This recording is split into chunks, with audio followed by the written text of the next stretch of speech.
గ్రామ ఇటువంటి పెద్దలకు, మహిళలకు, అలాగే ముఖ్యంగా యువతకు అందరికీ పేరు పేరున నా నమస్కారాలు.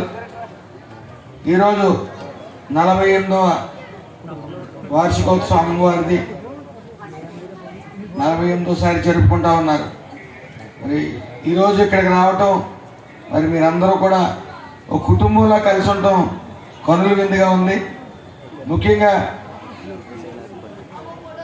ఎక్కడా కూడా నేను చూసిన మట్టికి అంత పెద్ద సెట్టిపల్లి కళ్యాణ వేదికని నేను ఇప్పటి వరకు ఎక్కడా చూడలేదు.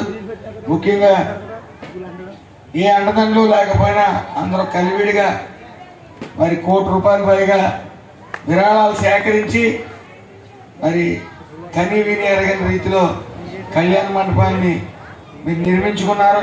అలాగే కళ్యాణ మండపం ఉండటం ఒక ఎత్తు అయితే దాని తగ్గ పార్కింగ్ ప్లేస్ కూడా ఏర్పరచుకుని మరి చాగల నడిబొడ్డులో ఇలాంటి కళ్యాణ మండపం ఉండటం గర్వం కారణం అని చెప్పి చెప్పుకుంటా ఉన్నాను. ఎందుకంటే చెప్పుకోవచ్చు, ఎందుకంటే ముఖ్యంగా అమలాపురం లాంటి మా ప్రాంతంలో కూడా ఇలాంటి కళ్యాణ మండపం లేదు.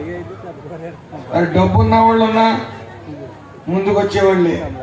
మీ దగ్గర డబ్బు లేకపోయినా మీరందరూ కూడా ఒకసారి అందరూ గట్టిగా చప్పట్లు ప్లీజ్.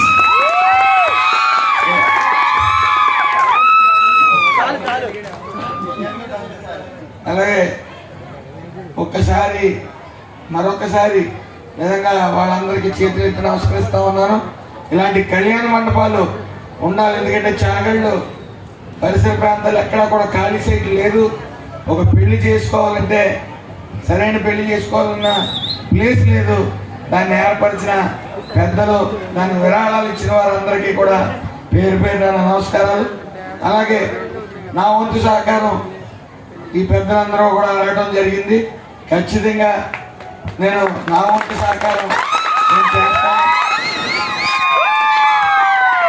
మీ కమిటీ అంతా కూర్చుని మీరు ఒక ఆలోచన చేసి నేనేం చేయమంటే చేయడానికి సిద్ధంగా ఉన్నాను.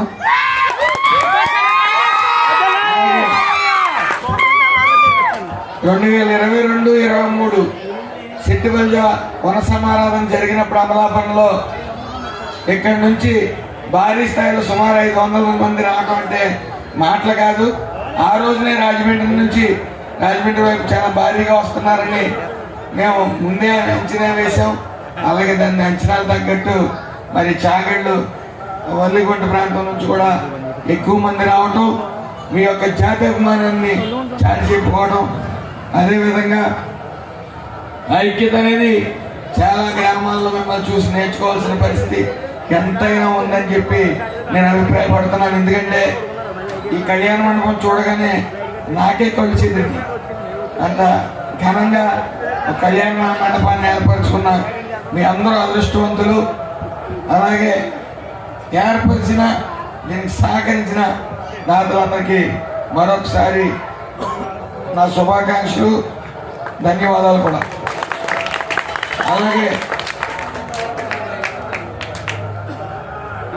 రాబోయే వన సమారాధన మీకు ముందుగానే తెలియజేసిన ఆ రోజే లాస్ట్ ఆదివారం, ఏదైతే కార్తీక మాసంలో లాస్ట్ ఆదివారం ఇదే పిలుపుగా భావించి మళ్ళీ వస్తాను. ఇదే పిలుపుగా భావించి మీరందరూ కూడా తప్పనిసరిగా మీరందరూ కూడా హాజరవ్వాలని మనస్ఫూర్తిగా కోరుకుంటూ ఉన్నాను.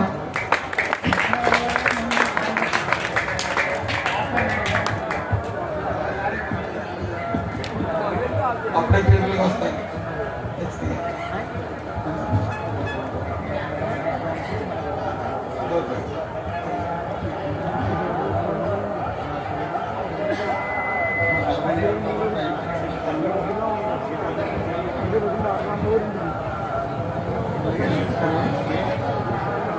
మరొకసారి మీ అందరికీ ఈరోజు నేను ఓ ఎమ్మెల్యే సీట్ ఇచ్చిన మంత్రిగా నన్ను ముందుకి పెట్టిన నారా చంద్రబాబు నాయుడు గారు, పవన్ కళ్యాణ్ గారు, లోకేష్ గారు పెట్టిన కేవలం మీ అందరి ప్రేమ చూసి మాత్రమే నేను సగౌరవంగా చెప్పగలను.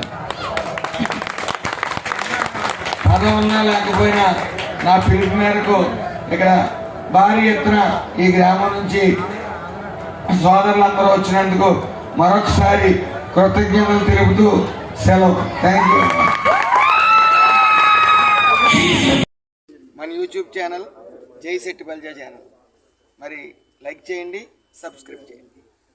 ఇలాంటి మరిన్ని వీడియోస్ కోసం మా యూట్యూబ్ ఛానల్ ని సబ్స్క్రైబ్ చేయండి, పేజ్ ని ఫాలో అవ్వండి.